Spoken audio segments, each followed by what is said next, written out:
Good morning.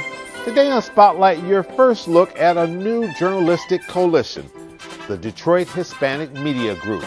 Elias Gutierrez of Latino Press, Maria Hayes of Nuestro Detroit Newspaper, Jose Luis Vesquez of La Explosiva Radio 1480 AM, and Daniela Zamora of La Z Radio 1310 AM. They broadcast to the fastest growing population in Detroit and one of the fastest growing in our region. Why are these friendly competitors joining forces? Stay tuned and we'll tell you. It's Sunday, October the 15th. I'm Chuck Stokes and this is Spotlight.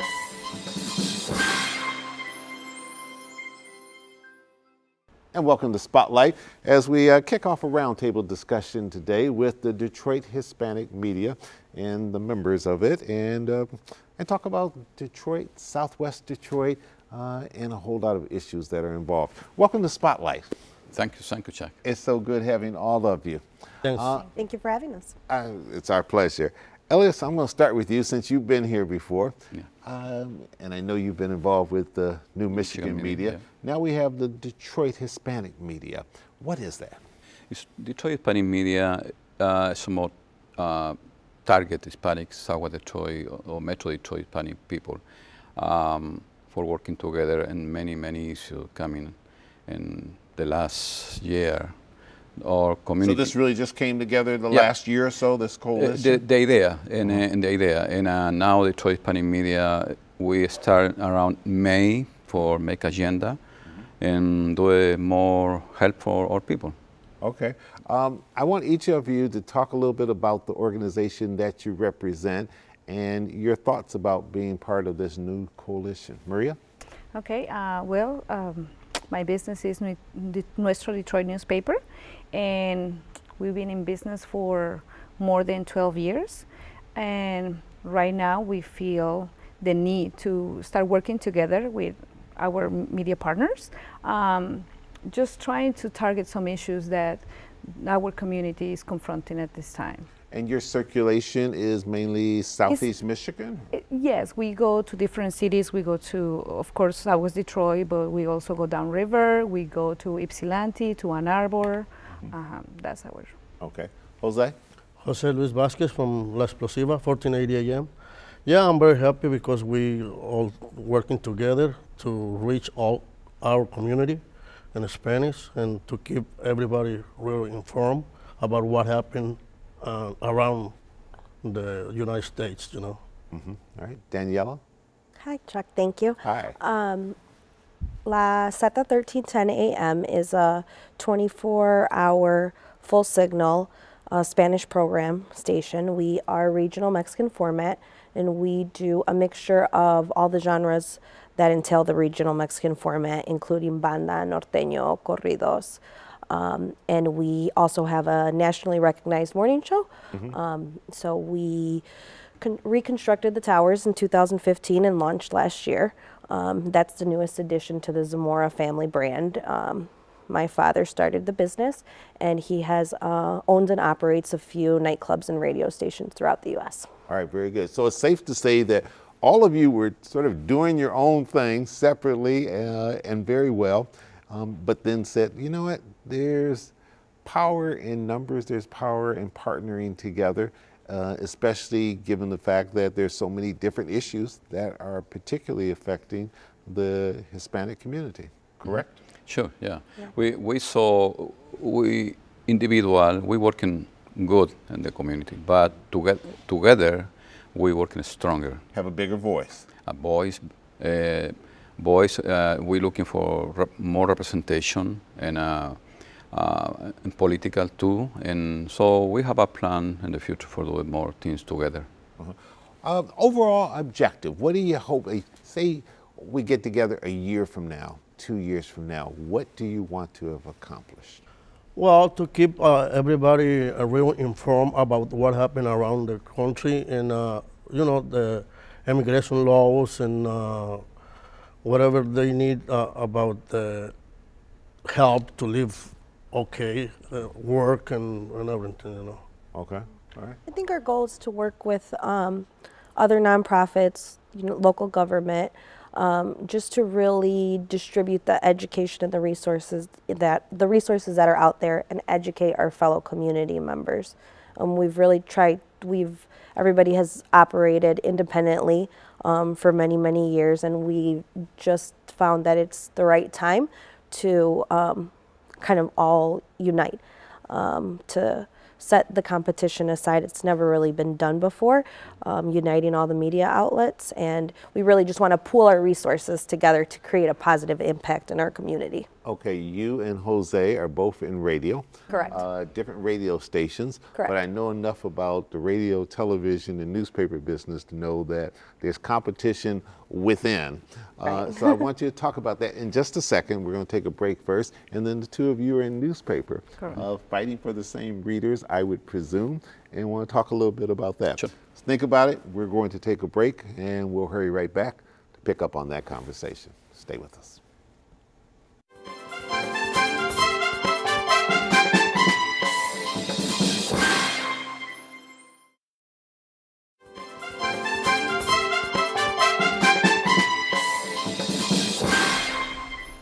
And welcome back to Spotlight, talking with members of the Detroit Hispanic Media. And we're pleasure to have you here.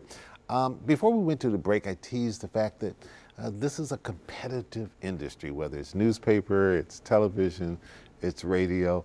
We're all one in one sense, but we all compete pretty fiercely against each other. Is this friendly competition? And are you fighting over the same turf, or is it big enough where you can all do your own thing? I think it's definitely big enough where there's enough for everybody, you know, but there's a little healthy competition. I know, at least in the radio, we have some of the same advertisers, and they'll split their budget. So, but there's definitely enough room for all of us. Jose? Well, we do the same thing. Do you love to hate her, so to speak? But this time, I'm happy because we work together for the community. It's the goal, you know, to go to the community and keep it informed. Okay. Maria? Yes, well, what about on the newspaper side? We've been successful in our own businesses. We maintain our readers, our followers, and Elias and me personally, we are always being good friends. So, but right now, our view is different. It's not about business, but it's more about protecting our own people. If we want our readers to stay in this city and to develop in here and to keep consuming and growing, we need to support them, we need to help them, and I think that's what they're expecting from us right now. Elias? Yeah, competition is always in any business. It's healthy. It's healthy. It's good, many options for the people. So in my case, in the print, I can cover everything. So Maria cover all the parts I don't cover, so we fill it up what the people need. Yeah. I've always heard that Southwest Detroit is the fastest growing section of the city of Detroit. True or false? Sure. True. Okay. What do you hear? If I said to you, what's the number one issue, the number one concern that you're hearing from Southwest Detroit? But let's not just limit it to that, because we know that there are members of the Latino community that live in all different neighborhoods. What is it?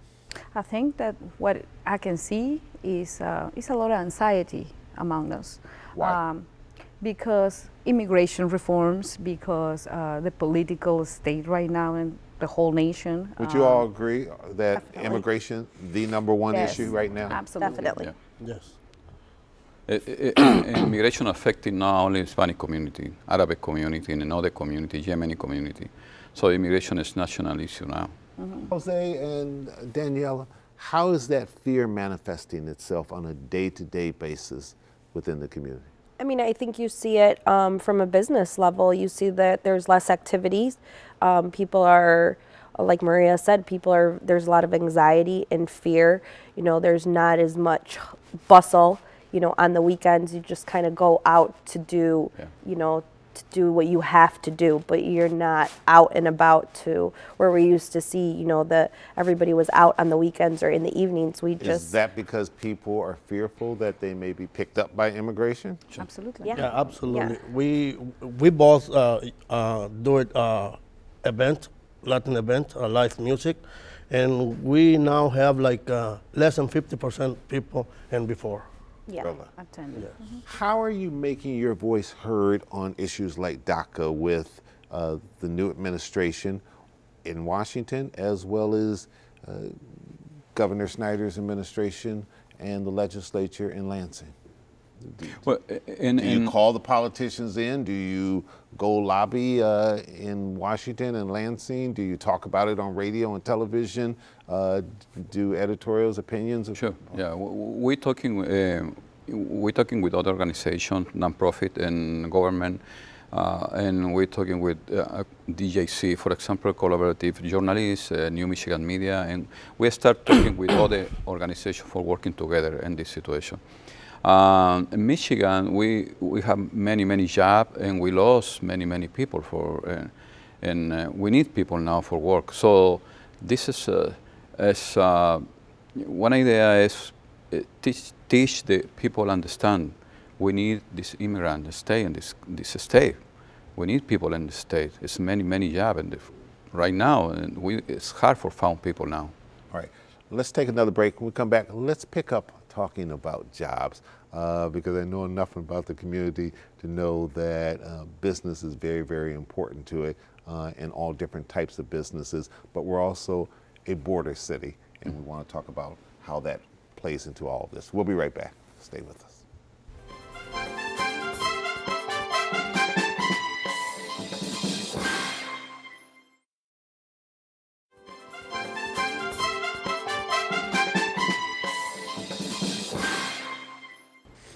All right, before we went to a break, we teased talking about jobs and the effect that it may be having.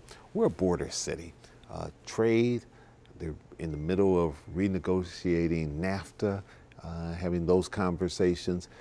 How is all of that affecting you, and do you feel as though jobs are plentiful or that you're having to fight tooth and nail? Well, we're feeling the progress coming to Detroit. We're feeling there's many jobs now in the market, but we don't see many people ready for a job. It's hard for found people for work now. Enough training programs, especially for those hands-on type of jobs? The problem is we need people ready training, ready for work, not start for training. So getting them in the pipeline. Exactly. We're in the middle of something, and for the other side, immigration picked up many people and deporting many people. Some family really good work and good people for the state. So it's affecting on that level too. What about, we are always talking about the revitalization of Detroit right now. A lot of development in a lot of different areas. Does the Hispanic community feel as though it's a part of that? Well, I will say that the Hispanic community, especially in Mexican Town, and we were talking about close to downtown Detroit, we always been in a fight to start to advance. Even when the city was going with tough times, you can still see Mexican Town revitalization and working hard. There. Absolutely, all the time. But of course now that everything is been changing in downtown for good, and we can see all the new investment, we would like to participate on it and be counted with that, and because it's going to affect us directly. Our businesses are in that area, and we want to see that it covers us as well. Daniela and Jose, what are you hearing from your viewers when they're calling in? What are they saying to you? Well, now it's hard to, like Elias says, I'm a little bit involved in construction work, and it's hard to find people to do that kind of work because for deportation the last 3 years, they deport a lot of people, and people are afraid They're about being deported. Yes, and people's afraid to drive because without driver's license, it's hard to drive half hour away from home or whatever. It's too hard to find people right now. Yeah, definitely. I think since we opened the radio station, we did go through a little bit of a tough time trying to find qualified people.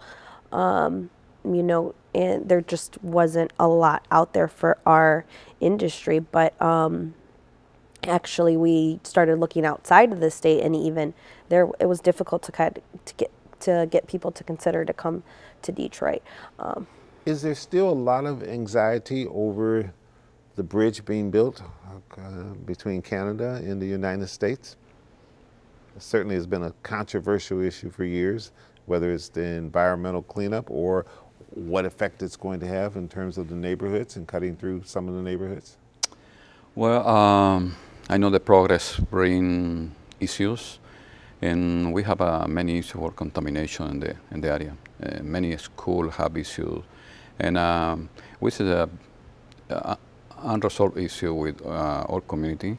But you see now many trucks every day, Michigan Avenue, in this area, or Illinois Junction, 4th Street, truck coming more the cars now. Right. Yeah, 75. Especially since they're doing work on the tunnel now, too. And in 75 is construction too. So between the 94 and 75 for Illinois, you see many trucks. So it's a big contamination. If you see that in the bridge, next couple of years, you have a big picture in the situation. Yeah. In the days to come, do you see the Detroit Hispanic media sitting down with people like Governor Snyder, Manny Maroon, or his son, the movers and shakers, Mayor Duggan, to be able to say, this is what we're concerned with as an organization, as a group, as a partnership? I think that's what we're trying to accomplish with this union.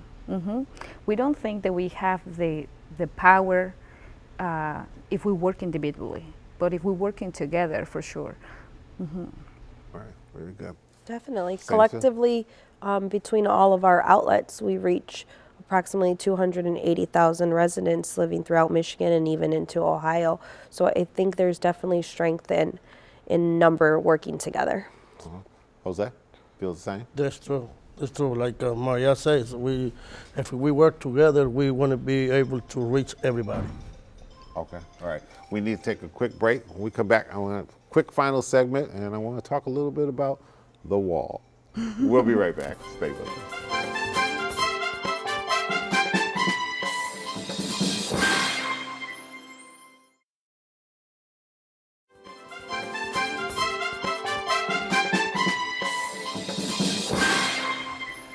All right, we keep hearing about this wall.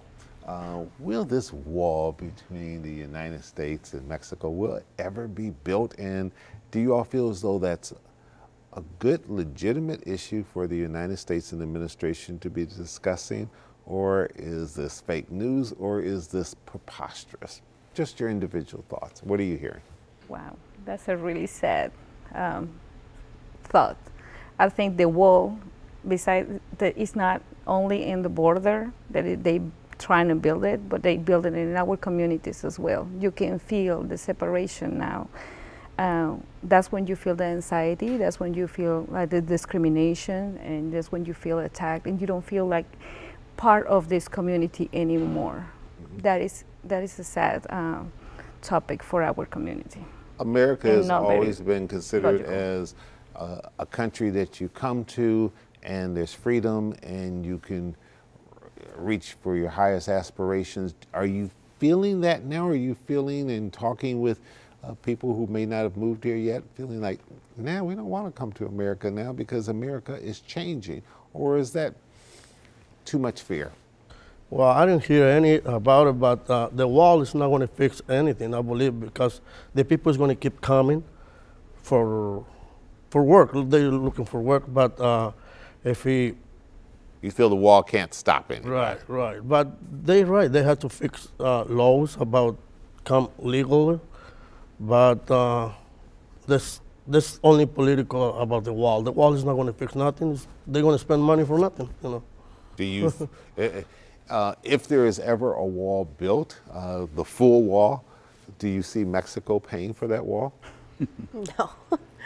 No, definitely not. And I don't think it's like Dave said, I don't think it's a very realistic solution to the problem. We don't think that it would stop it, and I think it creates more division and it just furthers this anti-immigrant sentiment that's going on, and it's dividing us and it goes against what you said, the American dream. People come here for new opportunities. Do you all feel as though America is becoming an increasingly divided America? Definitely. I think all the current events that have gone on reflect that. Elias? Well, the world is only political issue, I said. It's not realistic. I know the senator this week approved 100 million for the war, but 100 million is nothing for the war. But for the other side, the idea of the wall is inside our community right now. How Maria say, we saw different issues in the school between people not like Hispanic people. And so we have other wall inside now, inside our community and inside other community. Do you feel as though there's a psychological wall going up in America? Exactly, yeah. It's exactly, yeah. Psychological and other things. It's try push the Hispanic people or the immigrant, not Hispanic people, outside for this country.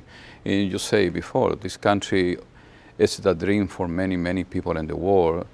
It's not perfect, but it's the best place for live, work, and security country. And we're coming for that. We're coming for live in peace and bring to this country the many tools and every other ideas. Maria, I'm going to give you the last word on this. Are you and is the Detroit Hispanic media, are you optimistic about where Detroit and where America may be headed? Well, I think that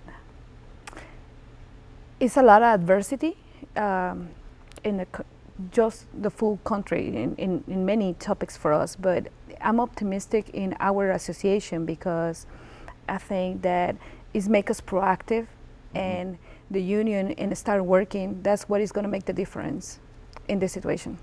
That's the only thing that we can do.